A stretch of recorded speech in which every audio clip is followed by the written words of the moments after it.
guys, hope you've been good. Welcome to week 2 of our 30 days fitness challenge. Last week, week 1, we laid the foundation whereby we did the high volume, low intensity workout. Week 2, we are expecting to hit things up whereby we increase the intensity. So this week we will do high intensity interval training, so meaning it'll be low volume high intensity. So this is a week where we're expecting to get to get ourselves very exhausting and very tired. First workout for week 2 won't be that involving, but I've already I've already made the setup. So we would start with a simple recovery around the pitch, and then afterwards we'll get into the main exercise. So the main fitness exercise for today is a figure eight. We will use the entire pitch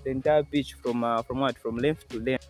So how the drill is designed, it's designed in such a way whereby on one end it below pace, and then you increase to quarter pace, to 3/4 pace. So let's get into it.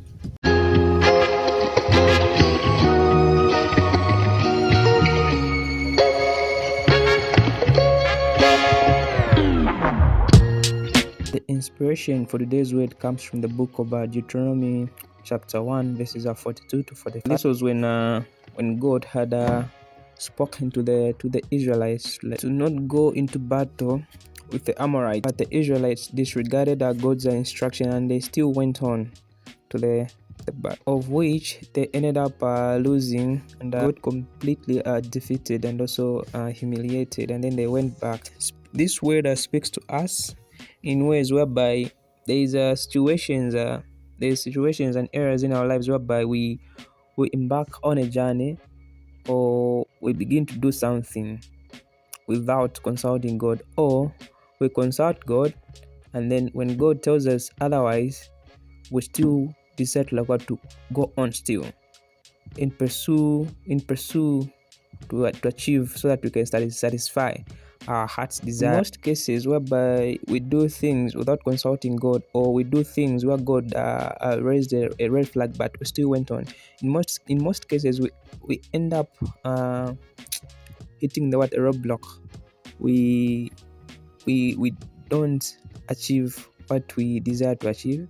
And so, be it a project, be it a relationship, we are expected to first and foremost to pray and consult God and ask for His guidance, and also for His understanding and interpretation for that opportunity, and also for that situation, so that before we march, or before we embark, or before we move in, we make sure that we are in tandem with His will, and we'll make sure that we are moving in His guidance and in His voice. Because once we move in His guidance and in His voice, we are assured of His cover and His protection, and also His provision. Where God guides, He provides, but where God doesn't guide, He doesn't provide. So it's easy to get defeated. It's easy to fail on a path where God never intended you to be on, and also in situations where God never placed you to be in. So as children of God, we are expected to first and foremost, before we do anything, first we have to meet with God in a place of prayer, and then bring that matter, bring that project or that relationship before God, and then hear from Him, inquire of Him, so that we get and obtain His direction, and then not only that, to take heed and to obey His guidance and His instructions. If He says don't embark on this journey, or don't jump on this relationship or on this project, it's best that we obey, and we lay back, we don't. And then if He says go in or go with it, then we need to go in and go with it, because He would have provided the way through for you, for us to succeed in that situation, in that relationship, in that project. So that's a prayer, and also that's a word for us for today, that we may be inquiring of God each and every time before we embark on anything, or each and every time before we get into any path or any journey that's like to lead us somewhere. we first need to hear from God, and also we first need to understand what God's will is concerning that situation, concerning that project, concerning that relationship. And then we also have to be able to obey his guidance or his feedback concerning that situation, that project, or that relationship.